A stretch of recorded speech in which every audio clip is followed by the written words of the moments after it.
কতটুকু সন্তুষ্ট? এটা তো আসলে শঙ্খ ভালো বলতে পারবে যে শঙ্খর কাছে কেমন লেগেছে, কিন্তু আমার জন্য তো ডেফিনেটলি আমি বারবার বলেছি যে সবচাইতে বড় চ্যালেঞ্জ ছিল যে নিজেকে সুলতানা হিসেবে বিশ্বাস করা। তো সেইটা যে আমি যখন অন স্ক্রিন নিজেকে দেখেছি, আমি শঙ্খকে বারবার বলেছি শঙ্খ আমি তো আমাকে চিনছি না।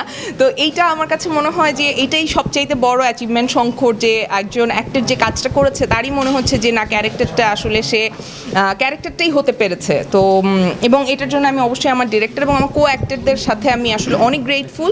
এবং আমাদের সিনেমাটোগ্রাফার যে ছিলেন পলাশ, সেও অসম্ভব ভালো, তারও অনেক এখানে এফোর্ট আছে। এবং আমাদের কস্টিউম যে করেছে বিজয়া, সেও অনেক ভালো আসলে কস্টিউম ডিজাইন করেছে।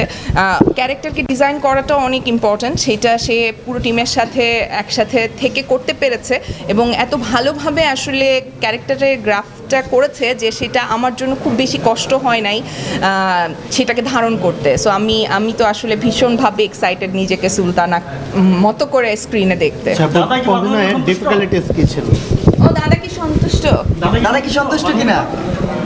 মানে ওই যে এটা আবারও বলতে হয় আসলে, মানে ক্যারেক্টার তো রেডি করে তারপরে সেটে নিয়ে যেতে হয়েছে। তো যখন আমরা ক্যারেক্টার রেডি করার প্রসেসে ছিলাম তখনই আমি এক ধরনের কনভিন্স ছিলাম আর কি। আর শুটিং তো আসলে একটা টেকনিক্যাল জব আর কি। সো শুটিং করে যেহেতু এখন চরকি প্রিমিয়ার টিমের আয়োজন করে ফেলছে, তো আমার মনে হয় তো একটা লেভেল অফ স্যাটিসফ্যাকশন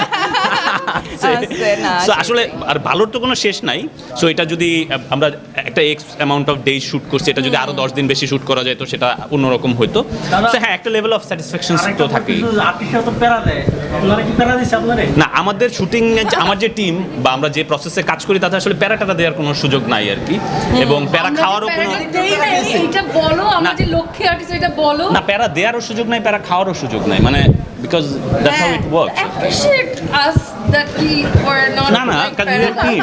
আপনার যে ক্যারেক্টারটা, এটার জন্য আপনার ডিফিকাল্টিস কি ফেস করেছেন? প্রথমত হচ্ছে সোশিও ইকোনমিক্যাল যে স্ট্যাটাস আমার আর সুলতানার খুবই আলাদা, সেই জায়গায় নিজেকে আসলে একেবারে ফিট করানো। আর সে যেহেতু আসলে পায়ুপথে গুটিটা ক্যারি করে বা ইয়াবাটা ড্রাগটা ক্যারি করে, সো সেইটার এক ধরনের প্রস্তুতি আমাদেরকে নিতে হয়েছে। কারণ এবং সেইটার জন্য তার আসলে ব্লিডিং হচ্ছে, সে সিক হয়ে যাচ্ছে। এইটার সাথে আমরা বিভিন্ন জার্নাল আমার সাথে শঙ্খ শেয়ার করেছে যে এই ধরনের রিপোর্ট, যে তাদের আসলে কী ধরনের প্রতিবন্ধকতা হয়, তারা আসলে মানসিকভাবে বা শারীরিকভাবে কী ধরনের প্রবলেম ফেস করে, সেগুলো আসলে আমরা স্টাডি করার চেষ্টা করেছি এবং সেইভাবেই পোর্ট্রে করার চেষ্টা করেছি। সো বাকিটা আপনারা প্লিজ দেখবেন, দেখে বলবেন যে আপনাদের কাছে কতটুকু বিশ্বাসযোগ্য মনে হয়েছে জিনিসটা। অনেক বেশি স্টাডি করতে হয় যে কোনো একটা গল্পের পেছনে। তো আপনি ঠিক কতদিন ধরে এই গল্পটার মানে কি চ্যালেঞ্জেস ফেস করেছেন? সবথেকে বিগেস্ট চ্যালেঞ্জ কি ছিল এই পুরো গল্পটার পেছনে? বিগেস্ট চ্যালেঞ্জ আসলে কিছু নাই। প্রথমত